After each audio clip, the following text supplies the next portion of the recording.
This is Pitchdeckasia. My name's Graham Brown, joined in the studio by Ganesh from Adobha. Ganesh, good morning to you. Welcome. Yeah, good morning. It's great to have you here. Thank you so much. It's my pleasure. Yeah, I'm looking forward to talking about your journey Okay. as an entrepreneur and into the world of prop tech. Yep. So before we get going, shout out to those people watching back home. Okay. So should you say hello to your fans back home? Hey, hi. There's the camera there. So if you talk to the camera. Yeah, hi. Hello. Is that it? Hi, hello. I'm not sure what else to say. Yeah, okay. Well, Please be with me for the entire show. there you go. Excellent. Well done, Ganesh. And if you're watching Ganesh, you want to support him and Adobha, like the video if you're watching it on YouTube, because YouTube likes that. Yes. If you like the video, propagate it out, Yes. boost it to the stratosphere, help people understand and discover your story. So maybe before we get into Adobha, let's understand you a little bit first, like where you're from and so on. So obviously you're based here in Singapore, but originally from? I'm from India, the southern part of India. I'm from a city called Chennai. I'm here in Singapore since 2006. Yeah. So you've been here for a while. Yes. Yeah. Chennai famous for a number of things. We were talking off air. Obviously, the healthiest breakfast in the world, idli, sambar, etc. But also Chennai, I think, I see a lot of people coming out of Chennai with a lot of qualifications in engineering. It seems to be like if you want engineers, quality engineers, go to Madras, go to Chennai, right? It seems to have a legacy there. You're right. And I'm also an engineer by qualification. Yeah. Electronics engineer. Right? Electronics. Yeah. But I never bothered to, Follow up. follow up in the path of engineering. Well, you're here now. You're building something, right? Yes. That's an engineer, right? At heart. Yeah, the whole world can except my father, because my father always complains. I did my engineering, but I'm doing something else. That is a very Asian Indian thing, though, isn't it? That Right. your parents, and I see this all the time with entrepreneurs coming here. They want you to have a safe job. Yep. And a career, maybe work for Indian Railways, for example, or be an engineer or a doctor. Yeah. And now you're here, an entrepreneur. Yes. Where does that fit in? I imagine there's a lot of people of your generation now experimenting with entrepreneurship, right? You're right. Because personally for me, though I was doing my engineering, I always felt that I am a mismatch for engineering degree. Yeah. I pursued engineering is because my mom and dad wanted me to go to an engineering school. But even when I was doing my engineering, I always with my business books, even when the lectures are going on. Oh, really? Yeah, I'm a big fan of a magazine called Business World back in India. Yeah. So most of the time it's a business magazine, and all the 4 years I collected so many magazines. When I finished engineering, I contributed all the old magazines to my college library. That was a library in itself, right? Yeah. And What were you reading about? the current affairs, the new business ideas, and how business owners used to build the companies, and how investors, what kind of, what are the new latest trends and all the stuff. Yeah. What was exciting about that to you? What was the driver to get into that world? I always did not like to do routine things. Yeah. So when I know that if it's going to be a job, it's going to be a 9 to 6 and a routine thing, and it's very predictable. But I'm a person who always felt that I need to create something of value for myself and, if possible, value for others. Yeah. So I got into the business idea is just to feel good about my own self, that I am doing something which a lot of other people are not doing. Yeah. So that's the only idea. So I think only a business initiative can give you that opportunity. Right. So that's the reason why I was pursuing my business passion, I would say. Yeah, totally. Passionate. We'll talk about Adobha in a minute. There's that real desire to create, isn't there? Yeah. I mean, maybe you're not an artist, but you're creating in your own way. Yes. With bricks and mortar, for example, or tech. Correct. That's a logical, creative brain, isn't it? I mean, Yes. you're an engineer who wants to make stuff Stuff. rather than just sort of tighten widgets and bolts, right? You're right. Okay, so Adobha, let's have a look at the pitch deck. We'll dive in. And I think we'll look at the beginning of the pitch deck and then maybe understand the why behind it a bit. Okay. So if we can flash the pitch deck up, and bear in mind, some people aren't watching this, some people are listening, so we might have to be descriptive. So tell us what it's about. I mean, it says here, co-living affordable accommodation. Yeah. What's it about? So the last few years, there are a lot of companies which are on the sharing economy, say for Uber or Airbnb and all this stuff. So I was also under the impression that a lot of the millennials and especially the expats who come to Singapore, they have a big problem. Even I face a problem. So if you're single and you don't require a whole 2 BHK or a 3 BHK and all you need is just a small space to stay, you don't get much options at a affordable or a lesser price. Yeah. So I saw that as an opportunity, and I was thinking about like how do this idea will be like if I can bring 4 or 5 people who are, culturally share the same values and all the stuff to bring together in under one roof and give them an accommodation which they will also be happy about. So that was the idea of setting up Adobha. Okay. So that is co-living. That's co-living. What's the difference between that and shared flats, for example? Is it the same, or has it just got a trendier name now? The honest answer, it's got a trendier name, but most of the co-living place, what we trying to achieve is create co-living activity. Say for example, we organize events. So if I have some 10 properties, I can bring in the guys from each of the properties and arrange events or get-togethers and more fun. So Okay. so that's the idea of co-living and having fun. Yeah. It's not just about saving money, is it? It's about plugging into something. It seems to be, especially for that generation. Yes, saving money is definitely an important parameter here. Yeah. Say, for example, if an expat who comes to Singapore and if he doesn't need a whole property for which is like $4,000 or $5,000, he's only willing to spend some $1,000. Yeah, that's the place where we are offering this option of co-living. Yeah. So it's definitely a lot of saving. So that's a primary objective. On saving, it's like the icing of the cake is what you meet up with new people and become friends and all the stuff. Yeah. I mean, he doesn't want to spend $1,000 and be on his own. Exactly. Especially if you're an expat. You don't have any kind of community, right? Yeah. It's interesting that I'm a big fan of Starbucks. Okay. And if you look at the history of Starbucks, they sell coffee, which is almost like space for what you're doing, but really they're selling community. Yep. And if you look at the history of Starbucks, Starbucks came from Seattle. Seattle was the #1 city in the US with the highest inbound migration, which basically meant there were more young people moving to Seattle than anywhere else in America. So it made sense that you've got all these young people, millennials back then, who are looking for a place to plug into. They're looking for a home. They're looking for a space. They don't want to be on their own. Yeah. And Starbucks became that, became like a co-living type space. Okay. People could go there. People could, for example, chat, meet, whatever, share, all of that. Yeah. So that was Starbucks in the 90s. And if you hear Howard Schultz talk about it, he talks about Starbucks as the third place, home, office, Starbucks. So they were selling space. Yeah. In the same way, I feel, maybe Starbucks is done. It's had its time in that generation, but now maybe you're in that space for the new generation. Yeah, Starbucks the only thing you cannot sleep there. Right, exactly. Well, you've solved that problem, right? Yeah. Okay, interesting. So let's have a look at the pitch deck a little bit, and maybe we can have a look at the size of the market that we're dealing with. I'm going to bounce around a bit in your pitch deck, Ganesh. I'm going to fast forward to slide 7. The total addressable market here for co-living. Okay. I've not done big research about it, but what for Adobha, my target customers are mostly the expats who come to Singapore, and even in expats, I'm mostly focusing on the people who are at the higher salary bracket. So in 2018, as per the MOM data, so we have close to 200,000 people who moved in. So we just assume around 1/3 of the population to take individual rooms who are singles. Let's assume singles.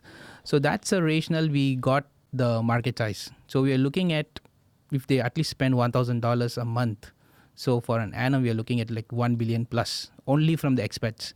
I'm not even looking at the work permits or the ESPAs or the students and all this stuff. This is only about the EPs. So when you add those things, definitely the market size is much more bigger. Yeah. So that's how we are looking at like 1 billion at least in Singapore, I would say. Okay. So expats who are target for this are spending $1 billion a month on And per year on this kind of rental. right, you're right. Are they getting good value at the moment? Yeah, of course. Not through you. I'm talking about generally. Who So takes a co-living space? Yeah, Is it? your target, are they getting good value for what they're... Definitely yes. Say for Right. example, I'll give you an example. Let's take any expat who comes to Singapore, right? Yeah. And he wants only a room to stay, right? He has two options. Either he can work with, or he can find an accommodation through a co-living company, Yeah. or he can rent a room from another living landlord. So imagine you plugging yourself into an unknown family who have their own set of rules, regulations, restrictions, compared to you staying with a bunch of people of your own age Yeah. without much restrictions. Yeah. So the price is same, or maybe $50 to $100 Yeah. more. So that's a value what we're creating for people, the expats. The first option is really like being a lodger, isn't it? Like, Exactly. you know, you're in the room at the top of the house and you sort of have to tiptoe in, tiptoe out, Right. and you feel a bit awkward. Some Yeah. people are okay with that. Yeah, some people are okay. And there are some people who wanted to cook their own breakfast, lunch, Yeah. and dinner. For them, it's going to be much more difficult plugging themselves with another family. Yeah. So such kind of people, they always prefer to stay with like-minded people where they don't call themselves the living landlords. They avoid places where there is no landlord. Yeah. So that's a kind of value what we wanted to create for Yeah. the expats. Yep. Have you done this before yourself? Have you been in co-living? Oh yeah. What was your experience? Was it with your family or not at that stage when you were single? I myself, when I started this company, I myself had a lot of issues when I did stay with another family because yeah. I myself was renting a room from Yeah. a living landlord, and I have my own set of problems there. So then it came to my mind, like, why should I live with What were such the problems? Just so I can understand the... Say, for example, some months in a year, I become a vegetarian, like Yeah. pure vegetarian. So in Singapore, you really cannot find pure vegetarian food across this island. Yeah. So that's a time where you will be ending up cooking your own meal. Yeah. But if the landlord doesn't allow you to do or use a kitchen, then you have a problem. Right. Or if he's cooking bacon. Basically, the biggest problem is the cooking stuff. And in Singapore, a lot of people, they don't cook. They don't have the habit of cooking, right? So they prefer people or guests who will not use a kitchen. Ah, I see. So that is one big hitch. And second thing, it's not very easy to be very friendly with the landlord and his wife. You see, sometimes the cultural difference and all this stuff. Yeah. And most of the time, when you rent a room, when you come from outside, you directly go inside the room. You're stuck inside your room the whole day. Yeah. You really cannot come out, sit, socialize with people and all this stuff. So these are the two major problems which a lot of people do face when they rent a room from a living landlord. Yeah. These are real, right? These are real. And that's a reason why that's a place that is the important thing what we are trying to solve. Yeah. So we create an environment where people can use the entire house and do whatever they want, and they give the full freedom of living.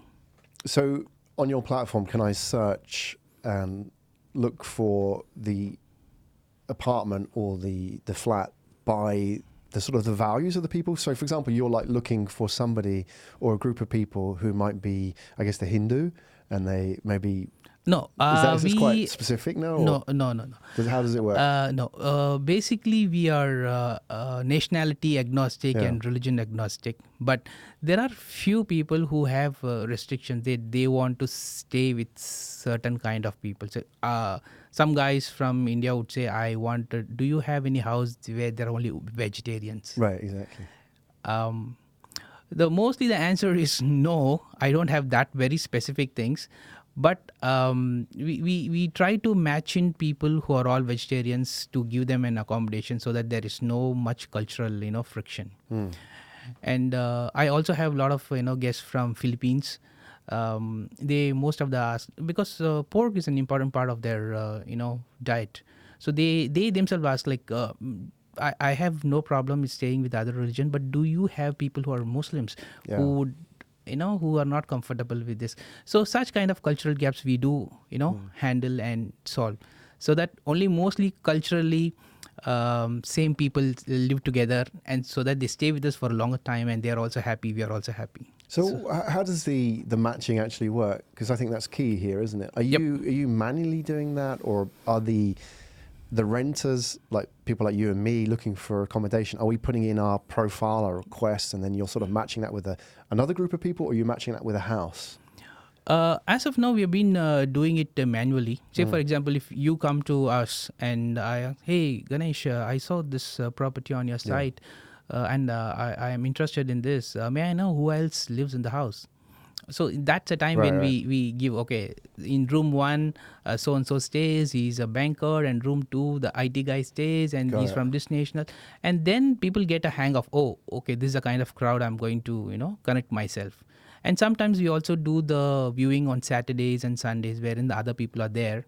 So I also introduce, they also get to know each other. And once they're comfortable, then they move in. So this is the kind of matching which happens.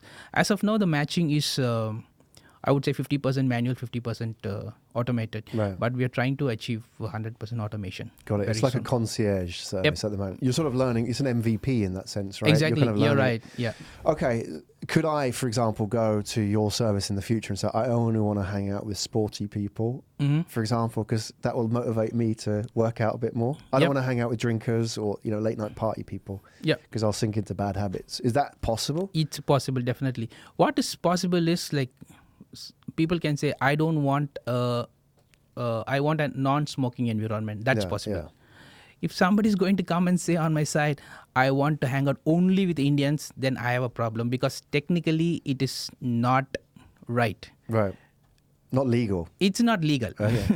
It's not legal, at least in Singapore. You cannot really discriminate people from where they come from. Yeah. But of course, yes, if you don't need a non-smoking house, yes, I have to honor it. If you don't want a house where there is no party happening, yes, I need to honor it. Those things are possible, but you cannot choose the nationalities or Right. So such things is not possible. Yep. But like you say, vegetarianism, for example. Yeah, exactly. Okay, cool. Quick look at the product itself, and then we'll talk about the journey from here. So I'm going to bounce back a little bit. And so the solution, as you say, is the co-living spaces. Would you describe yourself a platform? As of now, we have all the properties which we currently manage, like close to 30 properties, they're all under direct management. Yeah. But our roadmap is to make it as a platform wherein individual landlords can come and have the properties listed on our site. Right. So that's the objective. Do the landlords then put in sort of markers on the kind of people they want? Does that work? So, for example, no, that would not be our site's policy. Right. Our site's policy is only you. If suppose you are a landlord, you come to me and say, "Hey Ganesh, I have a property and I would like to make it as a co-living property. Can you help?" Yes. Yeah. So then we go to the property, we do the photo shoots of the property, and then we put it in. And we also help them to generate leads, and we also give all the supporting documents as how you can sign a tenancy agreement and do the necessary paperwork. Okay. Yeah. So I wonder, I'm a landlord myself, and one of the things that I think I've learned in my career as a landlord is that you kind of got to know who your customers are. Yeah. Because then, tailor it for them. So, an agent would say to me, go and buy like a 52-inch TV screen and like bolt it to the wall because, we're aiming at young professionals. Okay. And that's more of an impact than doing the garden. Like you put that in there. So I need to know like who I'm targeting. So in that sense, for example, I could tailor my flat to suit a group of people. Like, for example, if it was sporty people, I say I'm aiming at this group of people, maybe young professionals of this age. And then maybe I could like do the garden, put in some decking. I know this is Singapore, so this is not a realistic conversation, but I could tailor my apartment to suit that group of people. I understand, for example, it could go the other way. For example, the legal implications of doing that. But I'm just wondering how you can kind of help landlords understand who their target market is long term. So here, if you see, most of these rentings are done by people between the age group of 25 to 40. So those people who are married, who are still single, we call them as forced bachelors. So their expectation is only a place. So when we look at the younger crowd from 25 to 30 who are not married, who are still single. So their expectations are different. Yeah. So I can also ask the landlord, like, what kind of customers you're looking at, like 25 to 30 or 30, or who are married, who are stable, who just want a place to sleep and without any trouble. So based on their requirement, we can really, match up. So my understanding is quite a narrow group of customers, very focused in that sense. Yes. All right, got it. The team and the journey so far. How long have you been doing this, Ganesh? Adobha started in 2013. 2013. So you've been doing it 6 years? 6 years, yes. Yeah. Yes. That's a long time to be slugging away on an MVP. What's the journey like? Have you been doing it full time for 6 years? Yes. Full time. Yeah. How have you funded that for 6 years? So our company's journey started with one property with $3,500 as an investment. Yeah. Honestly, nothing more than that. $3,500. Yes. Singapore dollars. Singapore dollars. Yeah. Yes. So you put in, okay. So tell me, have you become cash positive then since then, or? Yes, of course. From day one, we are cash positive. Right. 6 years. In this year, we did close to 1.3 million US. Yeah. In terms of revenue. And growing. So far the funding has been from my own pocket to bank loans and all the stuff. But now the vision is to take it as a platform. And go globally, and that is also one reason why we're looking for investors and also business partners to come and join us on our board. Right, a co-founder. Yeah, co-founder. You're right. All right, we'll talk about that. So let me understand. You've built $1 million business, bootstrapped it. Yep. With $3,500 seed funding, if you can call it that. Yeah. You are 100% owner of this business? Yes. Okay, and is it cash positive? Yes. Okay, so you're in a good position. I would say I'm in good position, but I know that there are more billions to reach out to. Right. Yeah. Okay, so as I understand, so we can put this journey into context, you spent 6 years building this. You understand the pain of all the customers, the landlords in the market. Yes. The next step is to bring in a bit of tech and automate that process so you can go from $1 million to $1 billion. You're right. In theory, yes. Right? Because right now it's your input, your manual concierge service. But to get it up to where it needs to be, you need to automate that whole thing. Right. Does that mean expanding it beyond Singapore as yes, well? Definitely, yes. That's the most important thing which we'll have to, as a company, we wanted to accomplish. Yeah. Just go outside Singapore, because in Singapore has its own set of rules, laws and regulations. Yeah. Sometimes some of the things which you think is very creative may not be a compliance in Singapore. Yeah. So that is also one reason why I'm looking at expanding into other parts of the world. So in your market, if you were to draw like a competitive landscape, are you in a similar niche to Airbnb? Okay.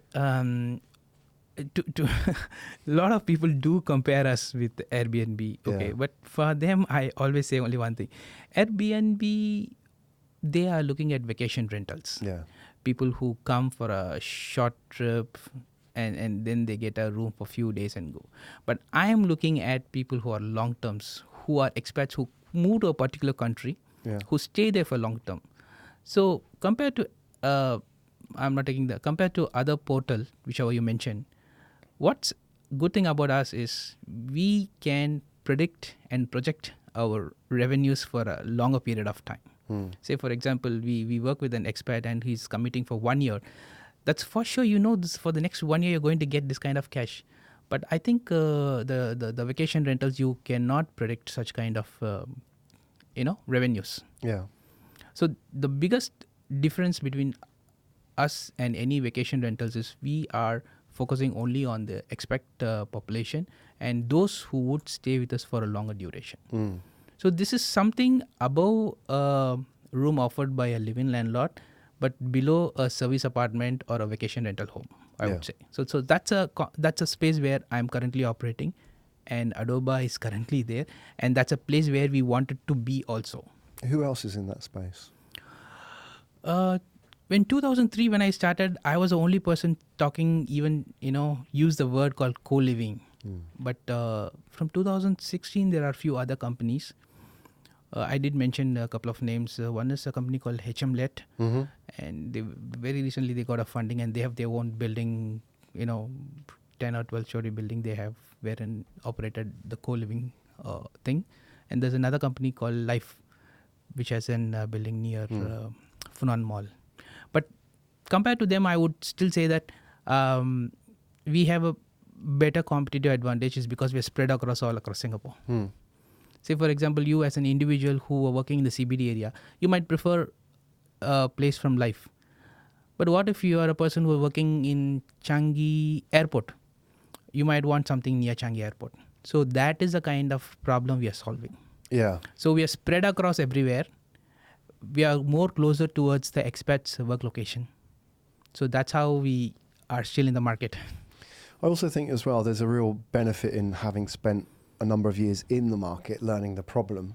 Yeah. So before you try to kind of democratize the technology, if you like, you're spending a lot of time on human interaction. It's very manual. You're learning the pain and the frustrations, and you're having those kind of interactions with people. And so you're sort of storing all that knowledge, which you can't get if you just come into the market as a real estate player, for example. And then you're saying, okay, right, I got it. I really understand the problem well. I understand who the people I'm servicing are, and how I can kind of articulate that problem. Then you apply technology to it. Yes. Start with the problem, then find a solution. Often we see, especially in prop tech, there's a solution looking for a problem.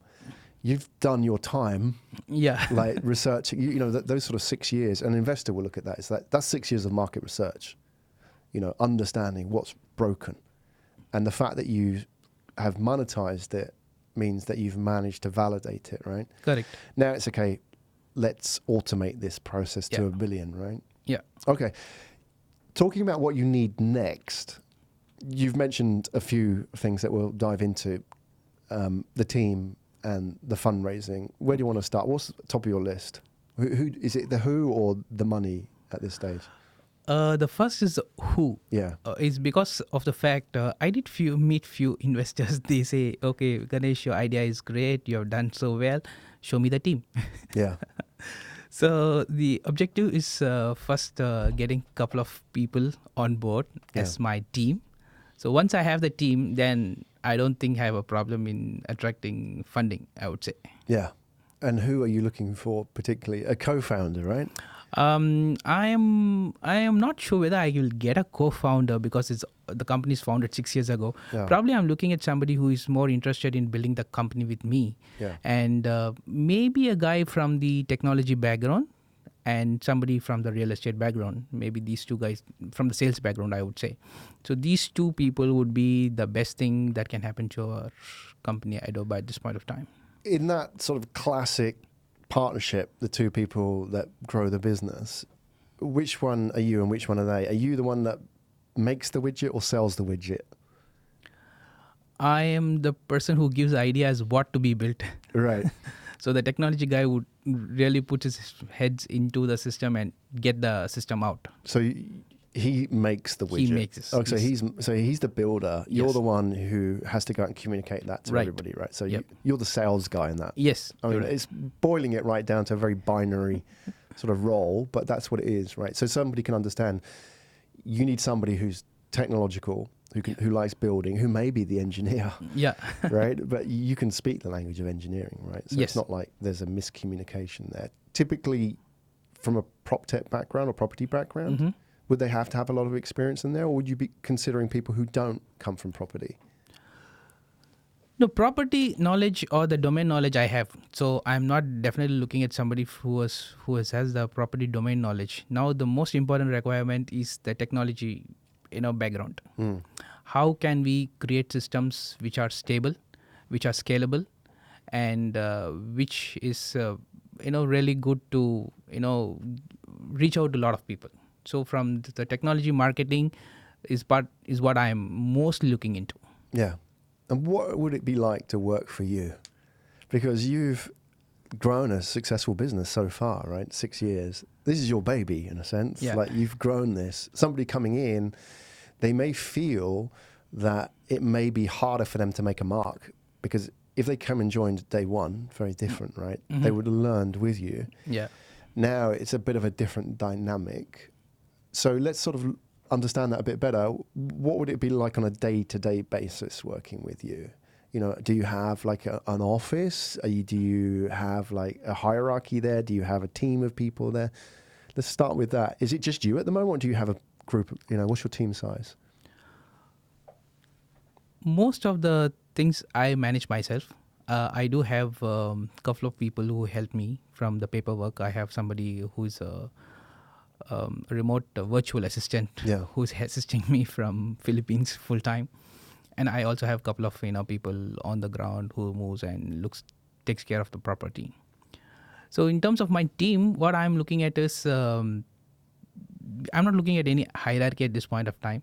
So if somebody who is really good in technology, so I know that is their strength. So it's my responsibility and duty to give them the due credits for what they have. So it's going to be equal opportunity for any technology guy who's going to come on board with this. Yes. Yeah, that requires a specific type of person, doesn't it? Somebody who's not afraid to get stuck in. Yes. Who's not sort of standoffish a little bit and sees you as the boss. No, I don't want people to see me as a boss. We are just pally. We can be, that friendly and build something together. Yeah. So what's my objective is only one thing. Any decision which I make in my company, does this decision is going to create any value for the people who stay? So if the answer is yes, we go pursue it. If the answer is no, we don't pursue it. Yeah. So if somebody can share the same vision with me, and I shouldn't have a problem. Technology, everything you can learn. And I'm a person who's open to do mistakes, and if somebody does mistakes, it's okay, fine. We learn from something. So the most important thing is, are we creating value for our customers? If some person who has the same kind of thought process or a belief system, he would be the best person to work with me. Yeah. When you talk about the best person, I feel that they also ask the right questions, in the sense that they want to know what the long-term vision is, rather than just the job spec. They want to know, where's this going? Because the really talented people are looking for those big opportunities that they can make a mark. So with Adobha, what is your plan? How do you see it going? Paint a picture for us on where this is going to be in 5 years' time. Okay, in 5 years' time, what I see is, as I rightly said, my target customers are the expats. So I am looking at venturing myself into most of the tier 1 cities. It could be in Asia? In Asia, as of now. First in Asia. So in Asia, you have the major cities, like 8 cities. There are a lot of expats move in, move out. Say Jakarta, KL, or Hong Kong. Maybe now they have a problem. They should be coming out of it soon. So these are the cities where we wanted to roll out Adobha accommodation for the expats. So that's a vision for the next 5 years. I've not thought through, maybe in this next 5 years itself, we might also launch the same thing in India as well, because now there's a lot of younger population in India as well, and who needs such kind of co-living spaces. So this is what we're trying to accomplish very soon. Okay. India obviously is a huge market in itself. Yes. China? Maybe if I get a Chinese technology guy, I would venture into China. Okay, exactly. I mean, that's a whole rabbit hole in itself, isn't it? Yeah. So, okay, interesting. So you've put the call out there for somebody to be in touch with you if they hear your story and they feel that they can add some serious value. I think, helping them as well, it would really help when somebody contacts you, Ganesh, that they've done a lot of homework, that they've gone and studied your business and said, look, I've looked at it, I have this experience that I can bring. Here are some of my ideas. Maybe you should look at this. You want them coming with ideas and input, and they've really done the research on this, because you want them to be thinking about the problem long before you have a conversation with them, right? Rather than just sort of turning up and saying, right, okay, what's this job about? Let's have this interview. That's not what it is. You want that conversation where you can talk about, hey, Ganesh, have you thought about this? Or, let me understand your problem a bit better. That's somebody thinking at the strategic level rather than an employee. Right? Correct. Exactly. Great. Fundraising? Is that on the horizon? It's there, but as I think I've already answered you. First, get the team. Yeah. Okay. and then go to the investors. I think you should be knowing better. So people first ask for a team. Show me a team. Yeah. All right. Fair enough. So it's not a current conversation that you're having. Yeah, exactly. 6 months maybe. Yeah, 6 months, definitely, yes. Okay. Good. So once I have another person on board, once I get the synergy, then yes, why not? Yeah. Good. Well, excellent. I'm looking forward to that. And I mean, we've had 2 prop tech companies that came through the doors here and sat in the studio. We had Oxford Caps, I think, wasn't it? And then Really as well. Really were on the facility side. Both successfully raised money in the last year. Okay. So there's a good track record with prop tech in this studio. Okay. Oh, thanks. Yeah, I mean, obviously, maybe 3 out of 3. I don't want to jinx it or anything, but hopefully that goes well for you. What is the best way for people to reach out to you, Ganesh? Are you good on LinkedIn? Yeah, I'm on LinkedIn. People can reach out to me on LinkedIn. And I think I already shared my LinkedIn profile. Yeah. And people also can reach out to us through my website. Excellent. What kind of conversations do you want to have? What if somebody sees this? Obviously, there's the conversation about being a potential partner. Yeah. And helping on the tech side. Is there anybody else that you'd like to talk to? Sort of like the business partners? Yeah. If there's somebody from the property market who has been in the property market sales for a long time, I would definitely, love to meet them as well, because those kind of people are also required to scale up the business to multiple locations. Right. Would you consider people in different locations at this stage saying, hey, I'm doing something that's syncing with what you're doing in Singapore, but I'm in Jakarta, for example? Yes, I'm open to that idea. Okay. Yes. Fantastic. Ganesh, thank you for coming and sharing your journey with us today. Okay, thank you so much. I thought you did a great job. You were saying you were nervous before, but what do you think? You seemed pretty relaxed and cool. So okay. Excellent. And thanks to everybody watching back at home. Okay. Give Ganesh the thumbs up. Give him the likes if you enjoyed the show. And LinkedIn as well is the best place to go. We put all the details in the show notes if you want to reach out to Ganesh. Wishing you all the best the next 6 months. Yeah. Good luck with the talent hunt. Yes. I'm sure the right people are going to reach out to you because you've got a good story. Okay. And, good luck with the ongoing journey as well. All right. Thank you so much. Thank you, Ganesh.